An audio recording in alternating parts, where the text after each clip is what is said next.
오래전의 일입니다. 그 당시 심호하시던 여전사님에게 전해 들은 이야기인데, 하루는 새벽 기도를 마치고 나가는데 권사님 한 분이 다가와서 묻더랍니다. 전사님, 암흑의 집사님 무슨 일 있어요? 전사님이 놀라서 되물었습니다. 몰라요. 왜 그러시는데요? 그러자 권사님이 진지한 표정으로 이렇게 말하더라는 겁니다. 아니요, 새벽 기도에 안 나오시던 분이 갑자기 나와서요. 여러분, 이 이야기를 들으면서 무슨 생각하십니까?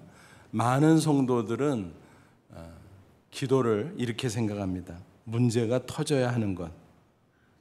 그건 아니죠. 성경은 문제가 있든 없든 항상 기도하라, 그렇게 권면합니다. 데살로니가서 5장 17절 바울의 권면이죠. 쉬지 말고 기도하라. 기도는 하나님과의 대화입니다. 그러므로 항상 해야 되는 것입니다. 우리가 친한 사람과 만나면 어때요? 꼭 문제가 있고 용건이 있어서 대화하는 게 아니잖아요. 이런 얘기 저런 얘기 담소를 나눕니다. 하나님께 기도할 때도 마찬가지다라는 것입니다. 문제가 있을 때 당연하지만 큰 문제가 없을 때도 이런저런 이야기를 나누는 것, 그것이 기도다라는 것입니다. 그러다 보면 하나님과 친밀해지고 또 하나님이 주시는 능력, 지혜 이런 것들을 얻을 수 있습니다. 이처럼 평소에 항상 기도하는 것, 평상시 기도 혹은 평소 기도, 이렇게 말할 수 있겠죠.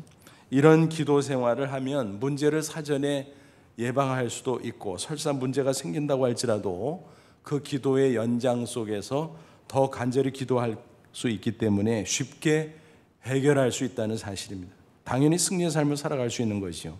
그런데 적지 않은 성도들이 문제가 생길 때만 급한 마음으로 기도합니다.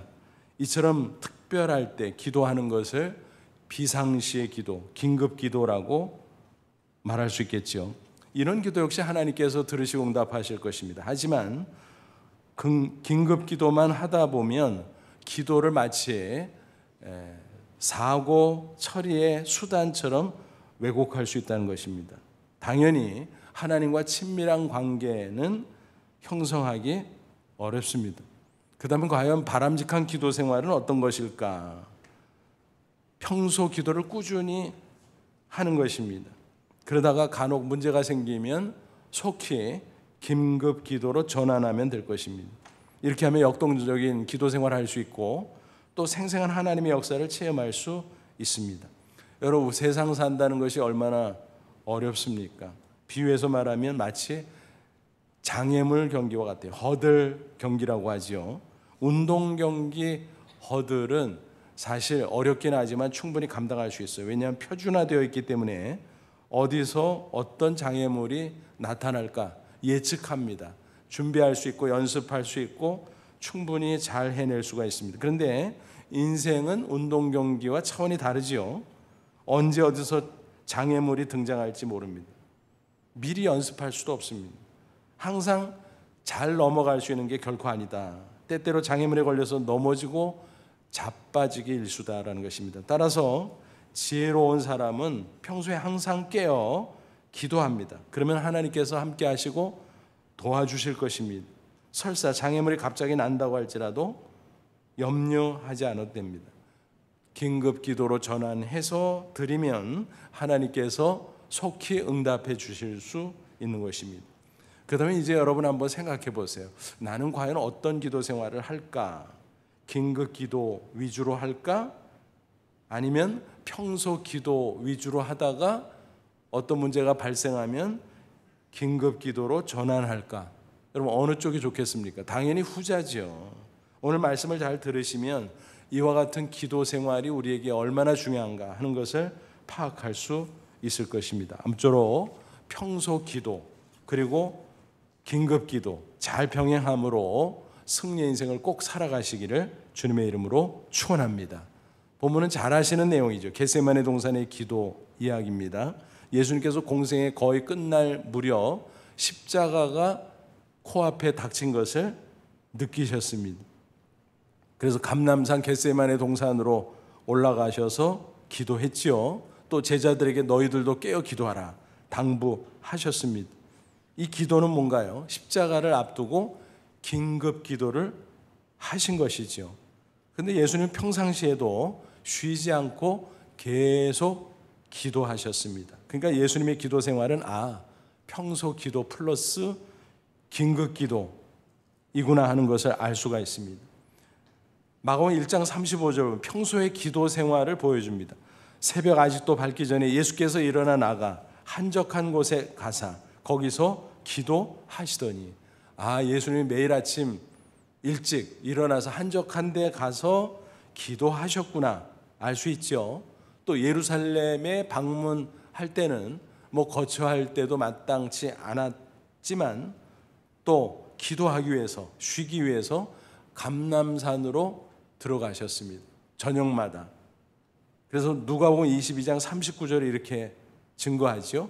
예수께서 나가사 습관을 따라 감람산에 가심에 제자들도 따라갔더니 예수님은 감람산에 저녁에 가서 기도하는 습관이 있었구나 하는 것을 알 수가 있습니다. 그런데 그날 밤은 아니었습니다. 긴급 기도였습니다. 평소와 동일한 장소였을지 모르지만 그러나 특별히 십자가를 앞두고 긴급 기도를 하셨다라는 것입니다. 여러분, 예수님은 하나님의 아들이잖아요. 신성을 갖고 있죠. 근데 육신을 입고 오셨기 때문에 동시에 인성도 갖고 계시다라는 것입니다. 그래서 인성의 면에서 여러 가지 인간과 동일한 고통 또 느낌을 가지셨다라는 것입니다. 십자가는 무엇입니까? 그 당시 최악의 고통이잖아요. 최악의 수치잖아요. 그것이 당신 앞에 성큼성큼 다가오는 것을 느끼셨을 때 아무렇지도 않은 것은 결코 아니었다라는 것입니다. 그 당시에 흉악한 사형수를 처형하는 사형 도구, 십자가, 그거를 의식할수록 너무 괴로우셨다라는 것입니다. 그래서 긴급 기도를 하셨다라는 것입니다. 제자들에게도 잠들지 말고 깨어 기도하라 당부하셨어요. 34절 보세요. 말씀하시되 내 마음이 심히 고민하여 죽게 되었으니, 이 예수님의 인성의 면모인 것입니다. 너희는 여기 머물러 깨어 있으라 하시고 그랬습니다. 예수님은 그날 밤 계속 기도하고 심지어 피땀 흘려 기도하셨습니다. 그 결과 마침내 십자가를 지기로 결단하십니다. 36절 하반절 보면 예수님의 기도의 일부죠. 나의 원대로 마옵시고 아버지의 원대로 하옵소서. 인성의 면에서 예수님의 기본 소원은 무엇이었습니까? 이 십자가를 지나가게 해주십시오. 피하고 싶었던 것입니다. 그러나 하나님 아버지의 뜻은 뭡니까? 십자가를 지는 겁니까? 그러면 내가 지겠습니다 라는 것이었습니다. 결국 예수님은 결단했고 십자가로 나아가 못 박혀 죽으셨습니다. 그리고 부활하셨습니다. 그래서 우리의 죄를 대속함으로 믿음으로 인해 죄와 사망에서 우리가 구원받도록 길을 활짝 여셨다라는 것입니다. 따라서 십자가는 무엇입니까? 기도의 승리였다라고 하는 것입니다. 그 반면 제자들은 어떻습니까? 그날 밤 기도하지 않았어요. 대신 잠에 빠져 있었습니다. 결국 실패하고 말았습니다. 그 중에 베드로의 모습이 두드러지죠. 그는 기도하지 않고 잠에 빠져 있었습니다. 몇 시간 전에 예수님을 끝까지 따라가겠다고 목숨까지 바치겠다고 호언장담했던 베드로. 그러나 기도하지 못하자 그는 실패하고 말았다는 것입니다. 37절 보면 그들의 모습, 베드로의 모습이 있습니다. 돌아오사 제자들이 자는 것을 보시고 베드로에게 말씀하시되 시몬아 자느냐? 내가 1시간도 깨어 있을 수 없더냐? 그렇게 큰 소리 치던 베드로가 코앞에 십자가 그리고 그들에게는 환난이 닥쳐옴에도 불구하고 전혀 예측하지 못하고 기도하지 못하는 그 모습 너무너무 안타까우셨겠죠. 그래서 시몬아 자느냐? 1시간도 깨어서 기도 못해? 라고 말씀하셨던 것입니다. 또 뭐라고 경고하셨나요? 38절 보세요. 같이 읽습니다. 시험에 들지 않게 깨어있어 기도하라. 마음에는 원이로되 육신이 약하도다 하시고 그랬습니다. 시험이 뭡니까? 마귀의 시험, 유혹이죠. 또 핍박 같은 거죠. 위협이죠. 근데 일부 하나님의 시험도 있어요. 우리의 신앙을 연단하기 위해서 고난으로 시련으로 오지요. 어쨌든 통틀어서 말씀드리면 시험은 크게 두 가지로 우리에게 닥쳐온다. 유혹으로, 시련으로. 근데 우리 인간이 어때요? 연약한 육신을 가지고 있습니다. 그래서 약합니다. 유혹에 넘어가기도 쉽고 시련에 넘어가기도 쉽고, 그러나 기도하면 영적으로 무장해서 얼마든지 극복할 수 있다라는 것입니다. 그래서 예수님께서는 제자들에게 깨어 기도하라. 그러지 않으면 우리 육신이 약하기 때문에 시험에 빠질 수 있다라고 경고의 말씀을 주셨습니다. 기도하지 않으면 안 된다. 승리할 수 없다라는 것입니다. 그래서 사자성어로 말하면 뭐예요? 무도불립. 뭐예요? 기도가 없으면 설 수 없다. 승리할 수 없다. 영어로는 뭐예요? No prayer, no victory. 그러니까 기도하지 않으면 그 누구도 결코 승리할 수 없다는 말씀이었습니다. 쭉 아래 내려가서 50절 보면 제자들 어떡합니까? 결국 다 예수를 버리고 도망하니라. 기도하지 않으니까 능력받지 못했고 결국 실패하고 말았다라는 것입니다. 다 도망쳤어요. 아무리 힘쓰고 애써도 영적으로 무장하지 않으면 속수무책 시험에 빠질 수밖에 없다는 사실입니다. 그나마 베드로는 도망치다가 마음에 걸렸던지 예수님이 어떻게 되나 멀찌감치 떨어져서 뒤따라가 봅니다. 그리고 나중에 불법 재판을 받던 대제사장의 집 뜰 안으로까지 들어갔죠. 그런데 문제는 그 다음부터입니다. 모르는 척하고 하인들 틈에 끼어서 불을 쬐고 있는 그의 초라한 모습을 한번 상상해 보십시오.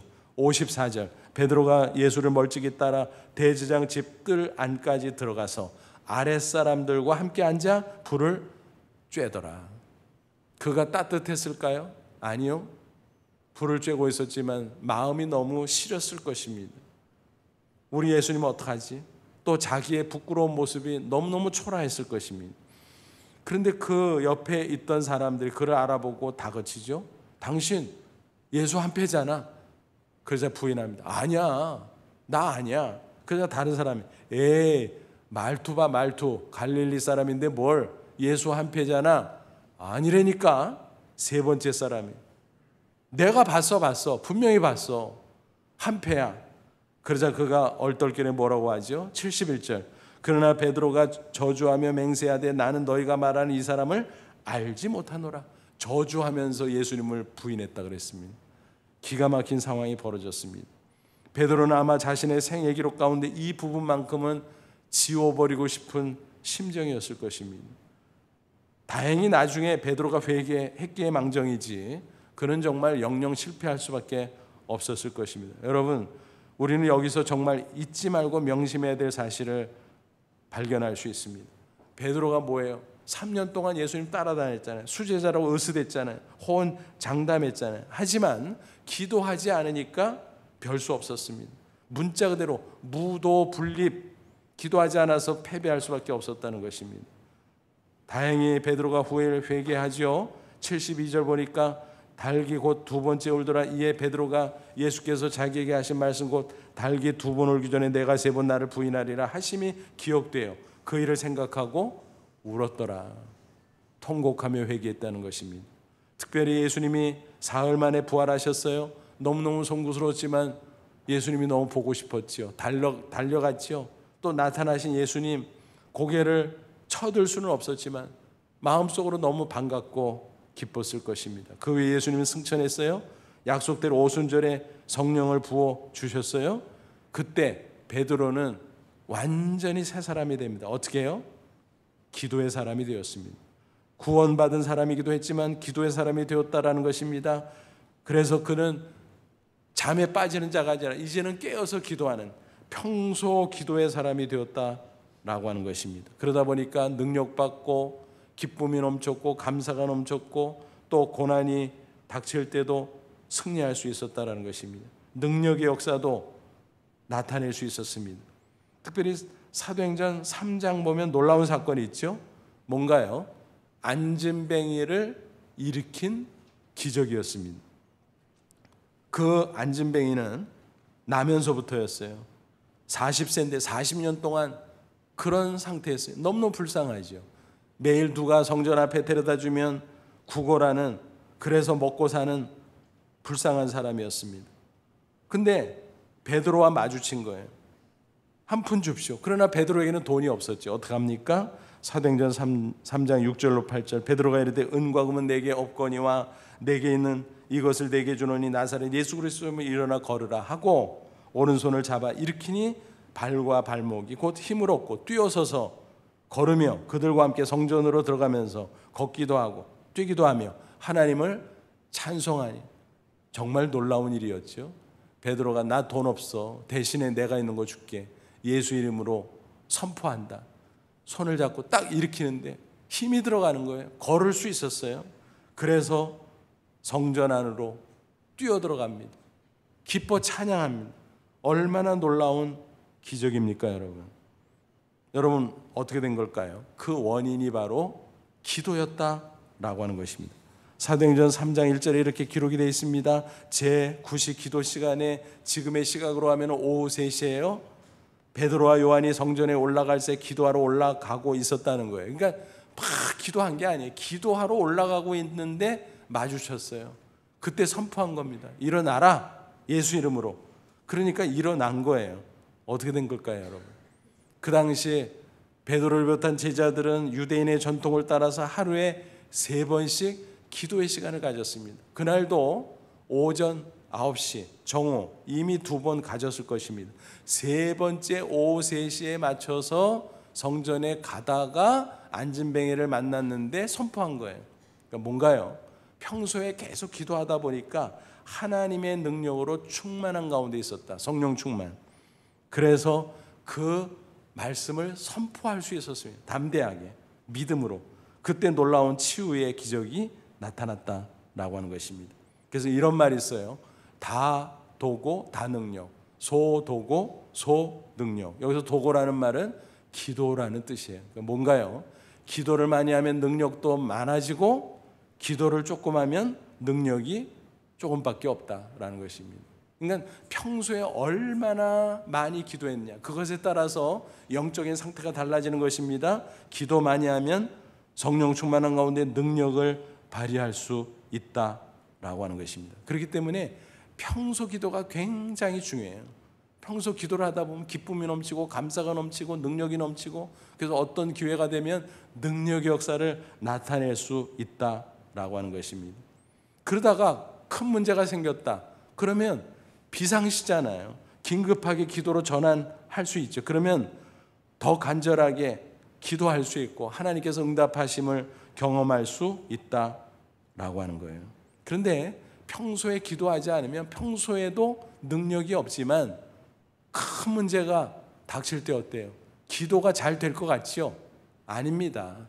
긴급 기도도 쉬운 게 아니에요. 긴급하니까 기도해야 되는데 갑자기 닥친 그 문제 앞에 벌벌 떨고 두려워합니다. 어떤 때는 원망만 해요. 염려만 해요. 그러다 보니까 가슴이 탁탁 막혀요. 기도가 제대로 나오지 않는다라는 것입니다. 절실하게 기도가 필요한데 기도가 안 나오는 거예요. 그러니까 평소에 기도한 사람이 긴급 기도로도 쉽게 전환할 수 있다라고 하는 사실이에요. 운전할 때 1단이어야 2단으로 가지 1단도 아닌데 어떻게 2단으로 가겠어요. 그래서 평소 기도가 너무너무 중요하다는 사실을 꼭 기억할 수 있기를 바랍니다. 설교 황태자로 불리던 찰스 스펄전 목사가 이런 말을 남겼어요. 우리가 기도하는 한 우리의 모든 어려움은 아무것도 아니다. 뭐 우리가 다 하는 얘기죠. 하지만 이 말이 감동으로 다가오는 이유가 무엇입니까? 스펄전 목사가 실제로 기도 생활을 하면서 체험했던 간증을 기초로 던진 메시지였기 때문인 것입니다. 내가 해봤다. 내가 평소에 기도하다 보니까 고난이 와도 괜찮더라. 큰 문제가 오면 긴급하게 기도로 전환할 수 있었어. 그러다 보니까 승리했어. 그러니까 우리가 기도하는 한 뭐 문제 없어. 문제 와도 괜찮아. 그는 그렇게 간증적 메시지를 외쳤던 것입니다. 그렇습니다. 기도 없이는 설 수 없고 기도 있으면 설 수 있습니다. 기도 없으면 실패하고 기도 있으면 승리합니다. 사도행전 12장에 베드로의 이야기가 나와요. 투옥 사건이죠. 정확하게 말하면 추록 사건이에요. 그 당시 헤롯 왕의 정권은 정통성이 없었어요. 로마 정부에 기대서 괴뢰 정부로 서서 유대인들을 부분적으로 통치하고 있었어요. 그러다 보니까 혹시라도 백성들이 반란을 일으킬까 봐 민심에 굉장히 신경을 쓰고 있었습니다. 근데 가만히 보니까 유대인들이 예수를 메시아로 인정하지 않는 거예요. 그래서 교회를 핍박하고 예수 믿는 사람들을 핍박하고, 그러면 나도 핍박하면 유대인들이 좋아하겠구나 싶어가지고 시범 케이스로 야고보를 체포해서 처형을 했습니다. 근데 진짜 유대인들이 좋아하는 거예요. 야, 그럼 기왕이면 제일 꼭대기에 있는 베드로를 체포해서 처형하자. 이번엔 아예 백성들이 보는 앞에서 공개 처형을 하자. 그렇게 마음을 먹습니다. 근데 때는 마침 6월절이었어요. 6월절에는 사형 집행을 못 하거든요. 그래서 끝나기를 기다리는데 마침내 이제 하룻밤만 자고 일어나면 처형을 할 수 있는 거예요. 그런 절박한 상황이 벌어졌습니다. 그때 성경은 뭐라고 기록합니까? 사도행전 12장 5절, 이에 베드로는 옥에 갇혔고 교회는 그를 위하여 간절히 하나님께 기도하더라. 교회에서 성도들이 간절하게 기도해서 하나님이 응답하셨구나. 천사가 나타나서 그를 깨워서 쇠사슬도 풀리게 하고 다 나가도록 했잖아요. 근데 베드로의 상황은 어떻습니까? 12장 6절, 헤롯이 잡아내려고 하는 그 전날 밤에 베드로가 두 군인 틈에서 두 쇠사슬에 매어 누워 자는데 뭐 하고 있어요? 누워 자고 있대요. 도망가지 못하게 군인이 옆에서 팔짱을 꽉 끼고 있습니다. 또 군인들도 뭐 심해하니까 졸고 자고 그러겠지. 또 꼼짝 못하도록 두 쇠사슬에 묶어놨어요. 또 밖에서는 파수꾼이 교대로 밤새 지키고 있어요. 근데 그 사이에서 베드로가 잠을 자고 있다. 잠이 와? 무슨 상황이에요? 베드로가 자포자기 했나? 틀렸다. 이제 내일 처형될 걸. 그걸까요? 그러면 잠이 안 오지요. 그럼 무슨 얘기일까요? 그가 긴급 기도를 간절히 드렸을 것입니다. 그러다가 야심해진 가운데 하나님께 딱 맡기고 잔 거예요. 태평하게. 얼마나 놀라운 일인지 모릅니다. 오늘 본문 마가복음 14장에 잠을 자고 있는 베드로와 사도행전 12장 감옥에서 기도하고 믿음으로 맡기고 잠을 자는 베드로는 차원이 전혀 다르다라고 하는 것입니다. 그게 무슨 얘기입니까? 교회 성도들의 기도도 들으셨지만 베드로 자신의 긴급 기도를 들으셨다라는 것입니다. 베드로는 평소에도 기도했기 때문에 그 어려운 비상 상황 속에서도 긴급하게 기도할 수 있었다. 간절하게 기도할 수 있었다라고 하는 것입니다. 그때 하나님께서 천사를 보내줬고 잠든 베드로를 쿡쿡 찔러서 깨웠고 쇠사슬도 풀어줬고 밖으로 나가게 인도해 주었다라고 하는 것입니다. 여러분, 기도가 이렇게 놀라운 것입니다. 베드로를 통해서 바람직한 기도 생활을 배울 수 있죠. 평소에도 기도해라. 그러다가 문제 크게 터지면 긴급하게 기도해라. 그러면 하나님이 도와주신다라고 하는 것입니다. 이런 기도의 모습은 앞서 예수님께서 보여줬던 모델이기도 하죠. 그렇기 때문에 저와 여러분도 이런 기도를 따라가야 될 줄로 믿습니다. 베드로는 절실하게 아마 이런 기도 생활이 좋은 것을 체험했을 거예요. 그래서 권면합니다. 베드로전서 5장 7절로 9절, 너희 염려를 다 주께 맡기라. 기도라는 말은 없지만 뭐예요? 기도하고 다 맡겨버리라는 거예요. 이는 그가 너희를 돌보시며 하나님이 책임져 준다는 거예요. 근신하라 깨어라. 너희 대적 마귀가 우는 사자같이 두루다니며 삼킬 자를 찾나니 너희는 믿음을 굳건하게 하여 그를 대적하라. 마귀 사탄이 시험한다고 공격한다고 괜찮아. 기도하면 괜찮아. 평소에 기도하고 긴급할 때 또 기도하고 기도하면 괜찮아. 그는 그렇게 증거하고 있습니다. 그는 경험이 많았잖아요. 실패도 해보고 승리도 해보고 기도가 최고구나. 평소 기도가 최고구나. 그러다가 문제 터지면 긴급 기도하면 되지 뭐. 그는 그것을 느꼈고 그렇게 증거하고 있습니다. 이처럼 성경은 누누이 강조해요. 무도분립. 무도분립. 아무리 신앙이 좋은 사람도 마찬가지예요. 신앙생활 오래 한 사람도 마찬가지예요. 여러분, 영적인 상태는 항상 현재예요. 항상 현재형이에요. 지금 기도해야 돼. 지금 말씀 안에, 지금 주님 안에 있어야 돼. 그래야 성령 충만하고 그래야 승리할 수 있다는 사실입니다. 조금이라도 빈틈에 악한 원수 마귀는 우리를 공격합니다. 그러므로 늘 깨어 항상 평소 기도를 해야 됩니다. 그러다가 긴급 기도로 전환할 수 있어야 됩니다. 그게 안 되면요, 누구라도 예외 없어요. 넘어질 수 있습니다. 다윗의 이야기가 반면교사가 될 줄 압니다. 사무엘하 11장 보면 무슨 사건이 기록이 되어 있어요? 다윗이 자기의 생애 기록에서 지워버리고 싶은 장면이 나오잖아요. 뭐예요? 유부녀 밧세바를 범한 사건이죠. 기가 막히죠. 사무엘하 11장 2절 보니까 이렇게 기록합니다. 저녁 때 다윗이 그의 침상에서 일어나 왕국 옥상에서 거닐다가 무슨 상황이에요? 자기 신하들은 전쟁터에 나가서 열심히 싸우고 있는데 자기는 나라가 튼튼하게 세워졌다고 생각하니까 태만해졌어요.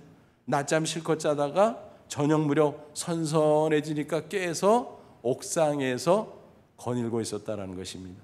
그곳에서 보니 한 여인이 목욕하는데 심히 아름다워 봤다는 게 아니라 뭐라 그랬어요? 보이는지라. 여기까지는 문제가 없죠. 뭐 보이는 걸 어떻게 해요? 할 수 없잖아요. 근데 그의 영성이 다운되어 있었기 때문에 보였는데 보기 시작합니다. 계속 뚫어지게 보기 시작합니다.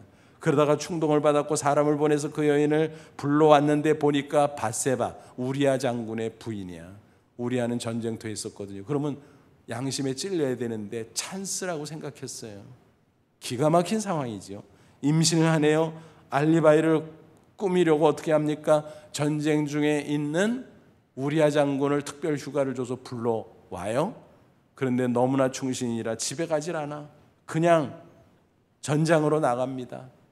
큰일 났다 싶어가지고 그 손에 비밀 편지를 쥐어줘서 치열한 전장으로 내몰아서 다른 군사들은 빠지게 해서 죽게 만듭니다. 살인 교사. 기가 막히죠. 그러고도 멀쩡해요. 아무 일도 없었던 것처럼 여자 데려다가 삽니다. 기가 막히죠, 여러분? 이게 다윗 맞아? 맞죠? 실화죠? 다윗도 별 수 없다라는 것입니다. 그렇게 신앙이 좋았던 다윗도 순간 넘어질 수 있었다는 것입니다. 어떻게 해요? 기도하지 않으니까. 설 수 없는 게 기도 안 하면 무도 불립이라 그랬잖아요. 나중에 나단 선지자가 가서 책망해서 회개했기에 망정이지 그는 영영 망할 뻔했던 것입니다. 이런 것을 보면서 맞아. 그의 모습을 반면교사 삼고 우리는 영적으로 늘 깨어 기도해야 될 것입니다. 사도 바울이 신신당부하죠. 고린도전서 10장 12절 그런즉 선줄로 생각하는 자는 넘어질까 조심하라. 이렇게 조심을 늘 했던 사람이 누구냐? 대표적으로 다니엘이었습니다. 그는 항상 영성 관리를 잘했어요. 평소에 기도했고 긴급한 사태가 되면 또 긴급하게 기도할 줄 알았습니다. 그는 어린 적 바벨론 포로로 끌려왔잖아요. 왕궁에서 특별 교육 받는데 문제가 있었어요. 좋은 음식을 주는데 보니까 우상제물로 요리한 게 섞여 있네. 또 술을 주네. 그걸 거부했습니다. 결단하고 만만치 않죠. 피교육생 말대로 해주겠어요. 그러나 그가 기도하고 대쉬할 때 놀랍게도 허락을 받을 수 있었습니다. 3년 교육을 받았습니다. 승리했습니다. 수료할 때 1등을 했습니다. 얼마나 놀라운 일이, 기도했더니 되는구나. 기도의 맛을 알기 시작했어요. 그 후에도 그가 관직에 올라가긴 했지만 끊임없는 시련과 시험이 있었어요. 그래도 기도하니까 극복하고 승리하고, 기도하니까 또 극복하고 승리하고, 그래서 그는 점점 기도의 맛을 알았고, 평소기도 긴급기도, 그러면서 계속 승리할 수 있었습니다. 하이라이트는 어디에 나와요? 다니엘 6장. 그가 사자굴에 떨어져 처형될 뻔했는데 털끝 하나 상치 않고 살아날 수 있었지요. 그때 상황이 뭡니까? 왕이 다니엘을 신임해서 3명이 공동총리였는데 다니엘을 딱 위로 올려서 단독 총리 제도로 전환하려고 했어요. 그러니까 반대 세력이 그걸 알고 다윗을 넘어뜨리려고 수작을 부렸죠. 뒷조사를 싹 했는데 나오는 게 있어야지. 아무리 털어도 먼지가 나지 않는 사람 다니엘. 어떡하나 고심하다가 그들이 하나 발견했어요. 뭐지요? 기도를 공격하는 것이었습니다. 뭔가 하면 그 당시 바벨론의 왕은 신의 아들이라고 여겨졌어요. 그래서 우상시했죠. 그래서 충성심을 확인하기 위해서 한 달 동안에 왕 외에 다른 신에게 기도하는 것은 멈추게 합시다. 간신들이 그런 법령을 제정하도록 했는데 왕이 뭣도 모르고 도장을 꽝 찍어버린 거예요. 그러면 다니엘은 어떻게 하면 됩니까? 한 달 동안 기도를 쉬면 넘어갈 법도 했지만 다니엘은 타협할 수 없었어요. 어떻게 합니까? 다니엘 6장 10절 전에 하던 대로 하루 3번씩 무릎을 꿇고 기도하며 그의 하나님께 감사하였더라. 3번씩 기도하는 습관이 있었어요. 평소 기도지요. 근데 그날은 똑같은 기도지만 긴급 기도였을 거예요. 감사하면서 간절하게 기도했어요. 하나님, 내가 저들 때문에 기도를 멈출 수 없습니다. 기도합니다. 하나님 책임져 주세요. 살려주시면 계속 하나님을 증거하고 데려가시면 천국입니다. 알아서 하십시오. 기도하고 맡겼습니다. 사자굴에 떨어졌네요. 근데 하나님이 천사를 보내줬어요. 털끝 하나 상치 않았습니다. 사자 그 굶주린 입을 다 틀어막았어요. 다리오 왕이 그를 신임했기 때문에 밤새 자지 못하다가 일찌감치 사자굴에 가서 외칩니다. 다니엘아, 살았냐 죽었냐? 살았으면 대답해봐라. 다니엘이 당연히 살았죠. 우리 하나님이 나를 살려주셨죠. 그래. 꺼내보니까 털끝 하나 상하지 않았어요.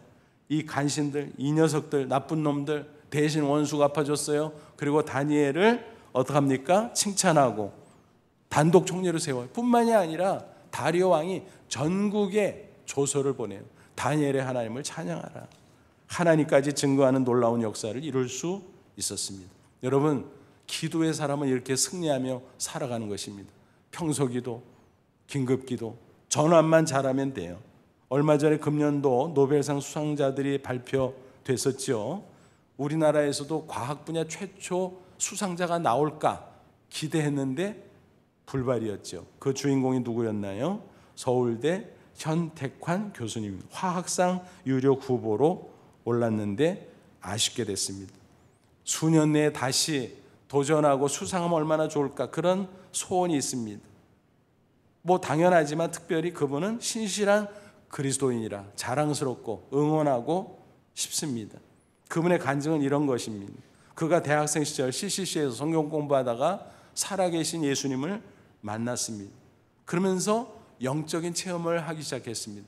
말씀을 공부하고 말씀 안에서 기도하고 그런 가운데 살아계신 하나님의 역사를 체험하기 시작했습니다. 하루는 도서관에서 기도를 하는데 시간이 많이 없었잖아요. 그러나 간절하게 하나님 앞에 기도하고 도와주세요, 공부합니다. 그랬는데 3시간 기도하고 났는데 보니까 놀라워. 너무 공부가 잘 된 거예요. 12시간 분량을 공부한 거예요. 와, 게다가 늦가을 썰렁한데 난방이 제대로 안 돼서 몸이 너무너무 뜨거운 거예요. 와, 신기하다. 기도하면 이렇게 되는 거야? 공부도 잘 되고 몸도 뜨겁고, 야, 이건 뭐지?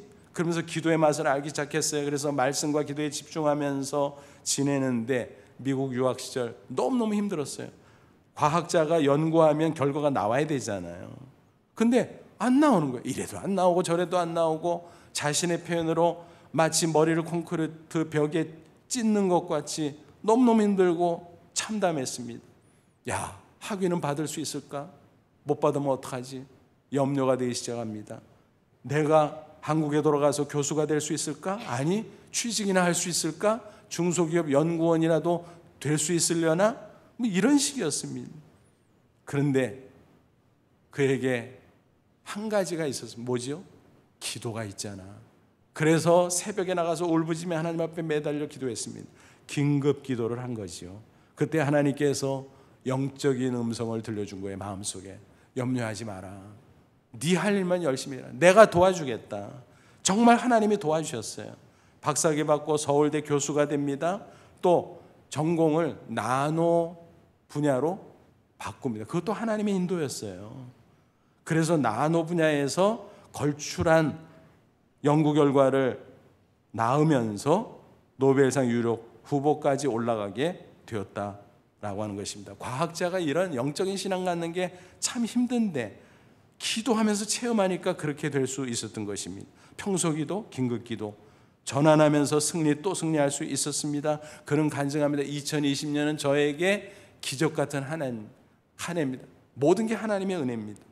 연초에 4번 놀라운 일이 있었다고 합니다. 네이처라고 하는 세계적인 유명한 과학 학술지가 있잖아요. 거기 논문이 게재될 뿐만 아니라 표지에 실리게 됐어요. 표지에.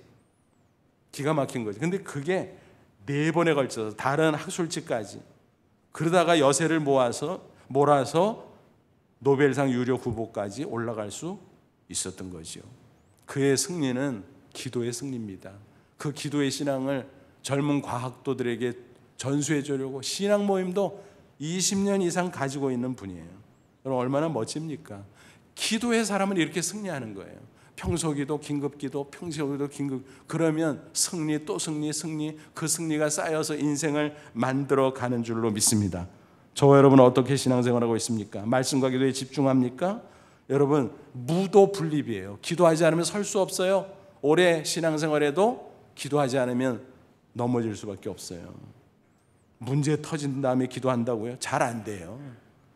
문제 터질 때 기도하면 하나님이 도와주시긴 하겠지만 잘 안 돼요. 평소에 기도해야 돼요. 그러므로 아무리 바빠도 하루 중에 기도의 시간을 꼭 확보하고 실천하시기를 바랍니다. 요즘 코로나19 때문에 다 어렵지만 한 가지 장점은 있어요. 개인차가 있지만 예전보다 대체로 시간적 여유가 생겼어. 여러분 그 시간 뭐에 쓰고 있습니까? 한번 점검해 보세요. 뭐에 쓰고 있어요? 평소 기도의 습관을 들이시기를 바랍니다. 그러면 하나님께서 함께해 주실 줄로 믿습니다. 문제가 생긴다고 괜찮아요. 긴급 기도로 전환하면 됩니다. 하나님께서 큰 승리를 주실 줄로 믿습니다. 혹시 베드로에게 들려줬던 그 말씀을 우리에게 지금 하나님께서, 주님께서 해주고 싶은 것은 아닐까요? 시몬아 자느냐? 시몬아 자느냐? 시험에 들지 않게 깨어있어 기도하라. 마음에는 원이로되 육신이 약하도다. 시몬아 자느냐? 시몬아 자느냐? 우리에게 그렇게 말하고 있지는 않으실까? 그런 생각을 해봅니다. 아무쪼록 오늘 말씀은 마음속에 꼭 새기기 바랍니다. 무도분립, 기도해야 산다. 그 말씀 붙잡고 실제로 평소 기도, 긴급 기도에 기도의 사람이 되어서 계속 승리하는 저와 여러분 되시기를 주님의 이름으로 축원합니다.